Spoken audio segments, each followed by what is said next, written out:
नमस्कार, मैं दिशा पामेचा आप सभी का स्वागत करती हूँ। आज इस क्लास में हम बात करते आ रहे थे हमारे ग्रीन स्किल्स के सीरीज में। यहाँ पर आज इस क्लास में हम जानने वाले हैं कि जो हमारी ग्रीन इकोनॉमी है, हरित अर्थव्यवस्था है, वो किस किस को प्रभावित करती है और खुद किस किस से प्रभावित होती है। तो हम यहाँ पर बात करने वाले हैं हमारे ग्रीन इकोनॉमी के स्टेक होल्डर्स के बारे में। सबसे पहला सवाल जो हमारे मन में यहाँ पर आता है वो ये है कि आखिर स्टेक होल्डर्स कौन होते हैं। स्टेक होल्डर्स वो होते हैं जिनको किसी भी विषय में रुचि है या उस विषय के बारे में चिंता है। तो any person with an interest और कंसर्न इन समथिंग, किसी भी चीज में, चाहे वो बिजनेस हो, व्यवसाय हो, कोई भी पॉलिसी हो, कोई भी नीति हो, एक्टिविटी हो, गतिविधि हो, अगर किसी भी व्यक्ति को किसी भी चीज में रुचि हो या चिंता हो तो वो क्या है, उस गतिविधि का या उस नीति का, उस व्यवसाय का हितधारक है कि उनको उस व्यवसाय से कैसे फायदा हो रहा है या फिर वो खुद उस व्यवसाय को कैसे प्रभावित कर रहे हैं। इन्हें हम क्या बोलते हैं? स्टेक होल्डर्स बोलते हैं। अब वो सारे लोग हमारे जो ग्रीन इकोनॉमी को प्रभावित करते हैं या ग्रीन इकोनॉमी से खुद प्रभावित होते हैं, वो कौन है? वो है हमारे stakeholders in the green economy. अब जो ग्रीन इकोनॉमी है वो हम सबको प्रभावित करती है। तो हम सभी क्या हुए? हम सभी हमारे ग्रीन इकोनॉमी के स्टेक होल्डर्स हुए, हितधारक हुए। हरित अर्थव्यवस्था हर किसी को प्रभावित करती है और उसे कई लोगों के समर्थन की आवश्यकता भी होती है। अब आपको क्या लगता है कि ग्रीन इकोनॉमी सिर्फ सरकार के चलाने से या फिर कुछ निजी एजेंसियों के चलाने से चलती है? बिल्कुल भी नहीं। ऐसा बिल्कुल भी नहीं है कि कुछ लोगों के चलाने से हमारी अर्थव्यवस्था चलती है। हमारी अर्थव्यवस्था को चलाने के लिए बहुत सारे लोगों की जरूरत होती है और हम इन्हीं लोगों की आज बात करने वाले हैं। तो सबसे पहले हमारे जो ये हितधारक होते हैं, ये हमारी हरित अर्थव्यवस्था की सफलता में एक बहुत बड़ा रोल प्ले करते हैं और साथ ही में हमारी जो हरित अर्थव्यवस्था है उसमें काफी सारे क्या होते हैं? स्टेक होल्डर्स होते हैं। जैसे कि हम बात करें यहाँ पे तो जो हमारी सरकार है वो बहुत बड़ी क्या है? हितधारक है हमारी ग्रीन इकोनॉमी की। उसके बाद में हमारे जो गैर सरकारी एजेंसियां हैं, जो नॉन गवर्नमेंटल ऑर्गेनाइजेशंस हैं, वो भी स्टेक होल्डर्स हैं। उनके बाद में जितने भी व्यवसाय हैं, उद्योग हैं, वो सब ग्रीन इकोनॉमी के क्या है? हितधारक हैं। साथ ही में हमारे जो फार्मर्स हैं, किसान भाई हैं, वो सभी क्या हैं? ग्रीन इकोनॉमी के हितधारक हैं। हमारी जो औरतें हैं, औरतों के साथ में जो भी वर्कर्स और ट्रेड यूनियंस हैं, नेटिव ट्राइब्स हैं जो कि जंगलों में और गांवों में रहती हैं और जो ये जानती हैं कि ये जंगल कैसे काम करते हैं और इन जंगलों में क्या क्या मिलता है, कौन कौन से नेचुरल रिसोर्सेज मिलते हैं, वो भी हमारे ग्रीन इकोनॉमी के क्या हैं? हितधारक हैं, स्टेक होल्डर्स हैं।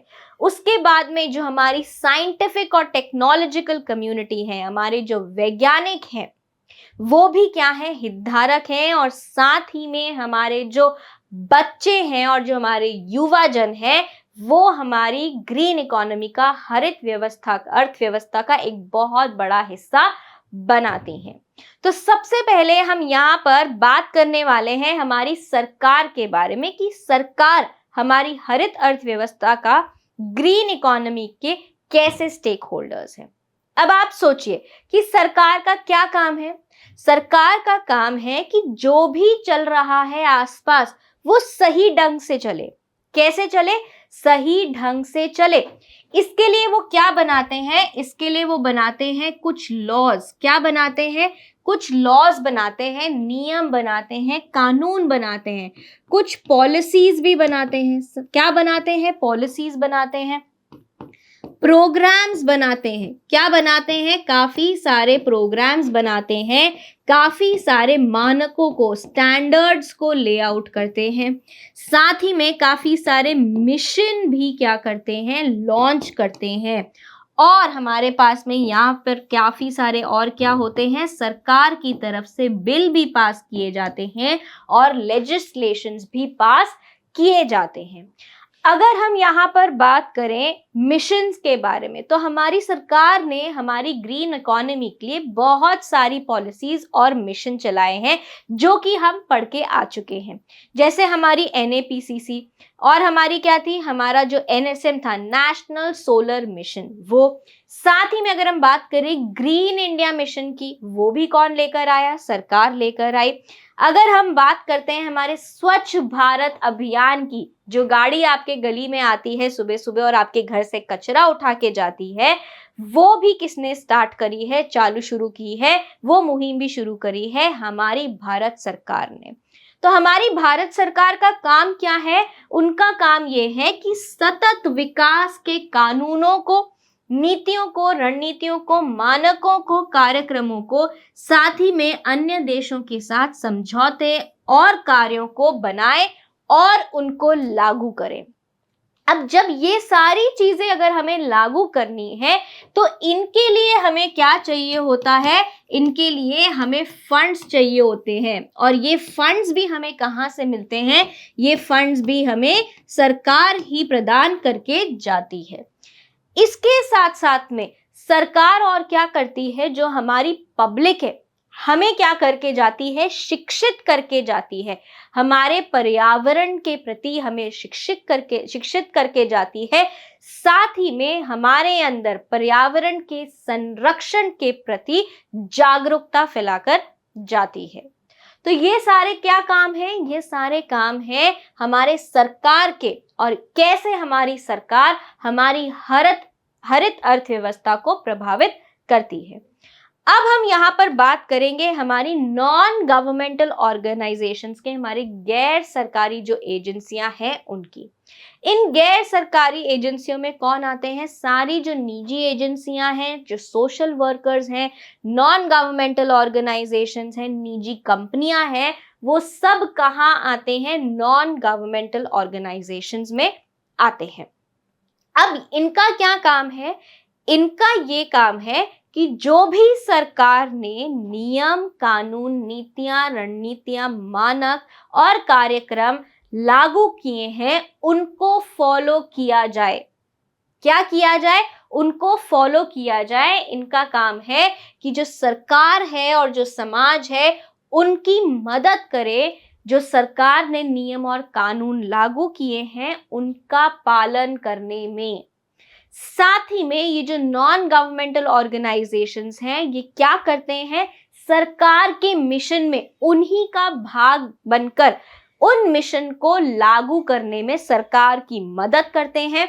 साथ ही में हमारे समाज में पर्यावरण के प्रति जागरूकता फैलाने में भी काम कौन करता है? हमारी नॉन गवर्नमेंटल ऑर्गेनाइजेशन, गैर सरकारी एजेंसियां करती हैं।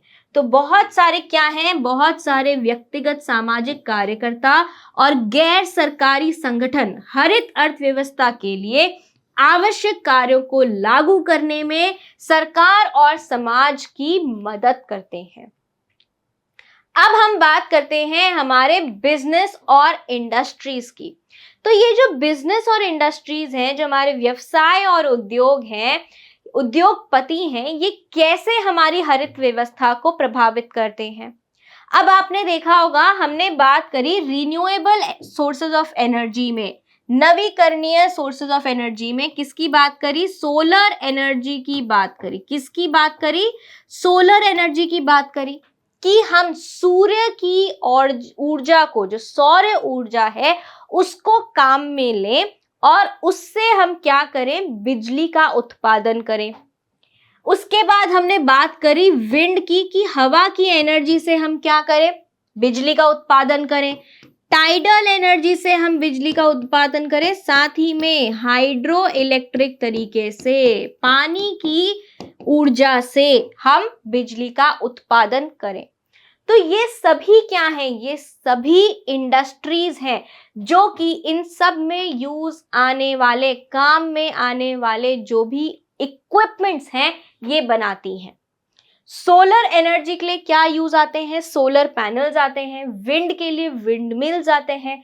टाइडल एनर्जी को यूज करने के लिए टाइडल एनर्जी के मिल्स आते हैं। साथ ही में हाइड्रो इलेक्ट्रिक एनर्जी जनरेट करने के लिए डैम्स, बांध बनाए जाते हैं, टरबाइन्स बनाई जाती हैं जिनसे कि बिजली का उत्पादन किया जा सके। तो ये सभी कौन हमारे को प्रोवाइड करके जाता है? ये करके जाते हैं हमारे बिजनेस और इंडस्ट्रीज। तो जो ये बिजनेस और इंडस्ट्रीज है, इनका हमारी हरित अर्थव्यवस्था की सफलता में एक बहुत बड़ा हाथ है। तो यहाँ पर क्या है, जो सक्सेस है, सफलता है हमारी ग्रीन इकोनॉमी की, ये डिपेंड करती है दोनों पब्लिक सेक्टर पे भी और प्राइवेट सेक्टर पे भी। और इन दोनों का हमें क्या चाहिए?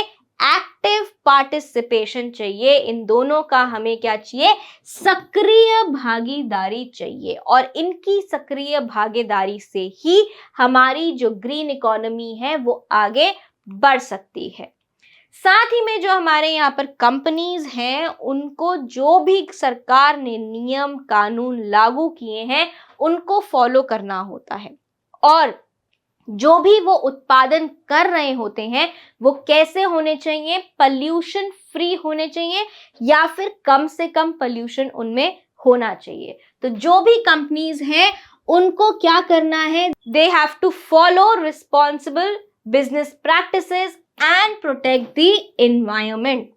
जो भी वो क्या कर रहे हैं, बिजनेस प्रैक्टिसेस कर रहे हैं, या जो भी कंपनियां हैं वो जो भी व्यावसायिक प्रथाओं की पालना कर रही हैं, वो कैसी होनी चाहिए? वो पर्यावरण अनुकूल होनी चाहिए, जिससे पर्यावरण का संरक्षण हो सके और किसी भी तरीके के नुकसान से बचा जा सके।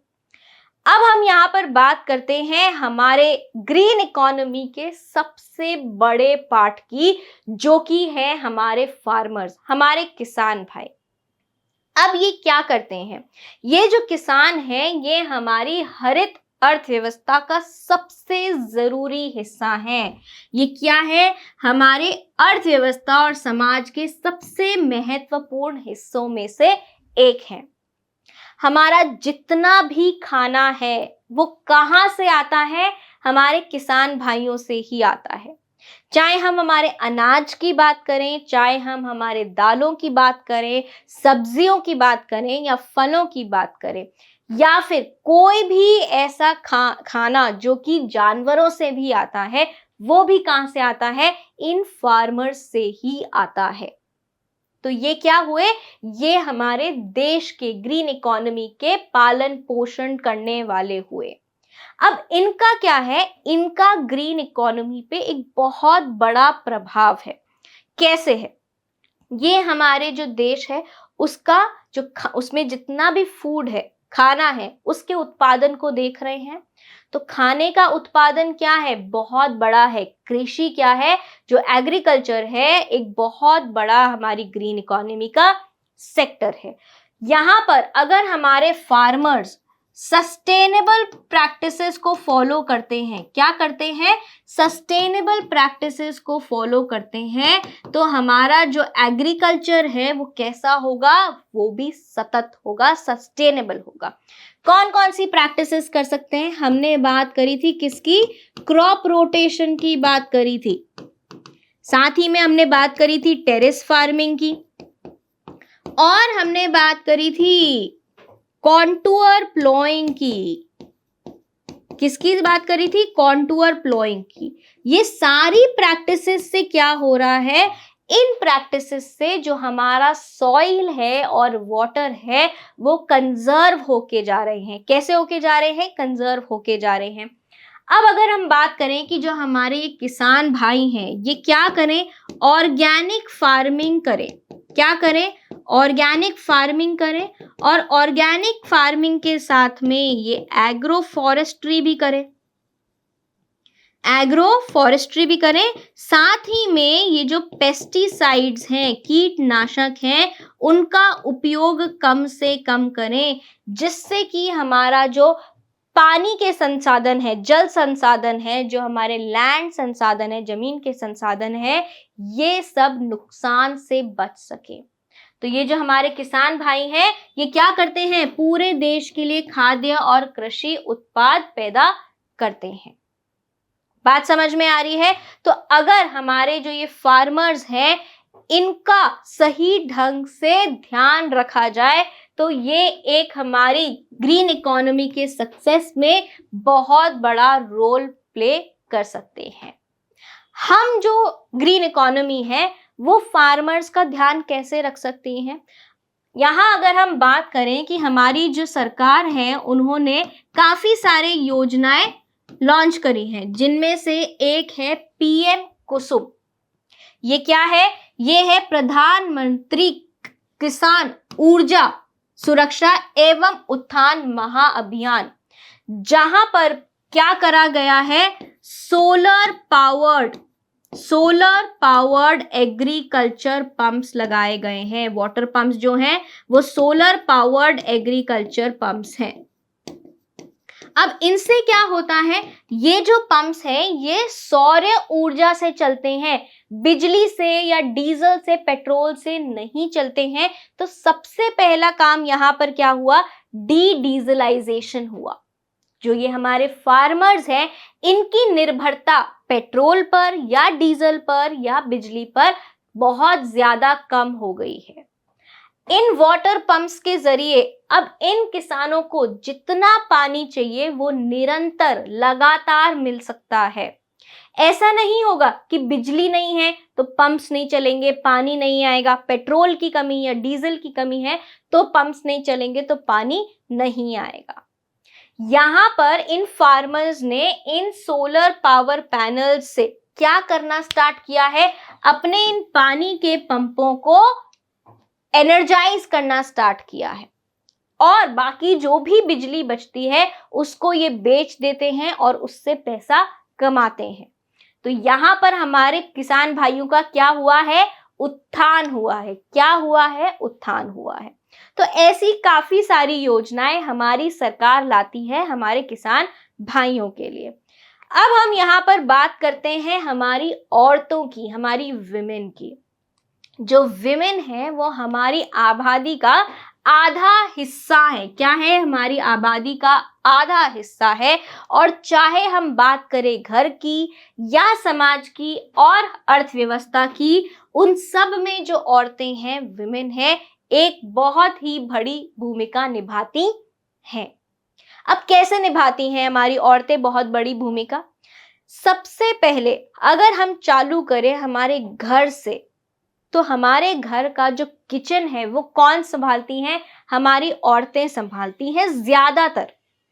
वहां पर जो कचरा पैदा हो रहा है, उस कचरे को अगर ये औरतें अच्छे से सेग्रीगेट करें तो सबसे पहली सस्टेनेबल डेवलपमेंट की प्रैक्टिस वहीं से ही चालू होती है। आज हमारी ग्रीन इकोनॉमी का ऐसा एक भी सेक्टर नहीं है जहां ये औरतें ना हो। इसीलिए इनके जो भी अधिकार है उनको बचाना और उन अधिकारों की पालना करने देना ही हमारा सस्टेनेबल डेवलपमेंट होगा, सतत विकास होगा। तो सतत विकास हमारा तभी संभव है जब हम महिलाओं के अधिकारों पर ध्यान केंद्रित करेंगे, ताकि वे हरित अर्थव्यवस्था में पूरी तरीके से भाग ले सकें। अब आप किसी भी सेक्टर की बात कर लें, अगर आप बात करते हैं एग्रीकल्चर की, तो यहाँ पे औरतें भी कैसी होती हैं, औरतें किसान होती हैं। हम बात करते हैं अगर बिजनेस की, उद्योग की, तो यहाँ पर भी हमारी औरतें पीछे नहीं हैं। बिजनेस वुमेन की तरह हमारी औरतें आगे आ रही हैं। यहीं अगर हम बात करते हैं कुछ इन्वायरमेंटल एक्टिविस्ट की, जैसे कि अगर हम बात करें मेधा पाटकर की, तो मेधा पाटकर जी ने एक इन्वायरमेंटल सोशल एक्टिविस्ट की तरह नर्मदा बचाओ आंदोलन में एक बहुत बड़ा रोल प्ले किया था, जहां पर उन्होंने बांध बनने की वजह से जो भी आसपास के लोग थे, स्थानीय जो लोग थे, उनके राइट्स के लिए, उनके अधिकारों के लिए लड़ा था। साथ ही में अगर हम यहाँ बात करते हैं शोभा देवी की, तो शोभा देवी कौन थी? शोभा देवी एक ग्रामीण महिला थी, लेकिन उन्होंने सुंदरलाल बहुगुणा जी के साथ में चिपको मूवमेंट में एक बहुत बड़ा रोल प्ले किया था, जहां पर उन्होंने पेड़ों को काटने से रोका था। यही अगर हम बात करते हैं कृष्णम्मा की, जो कि आंध्र प्रदेश में एक बहुत बड़ी एनवायरमेंटल एक्टिविस्ट की तरह काम करती हैं। साथ ही में जो वंदना शिवा है, वो भी हमारे एनवायरमेंट की बायोडाइवर्सिटी के लिए बहुत बड़ा काम कर रही हैं।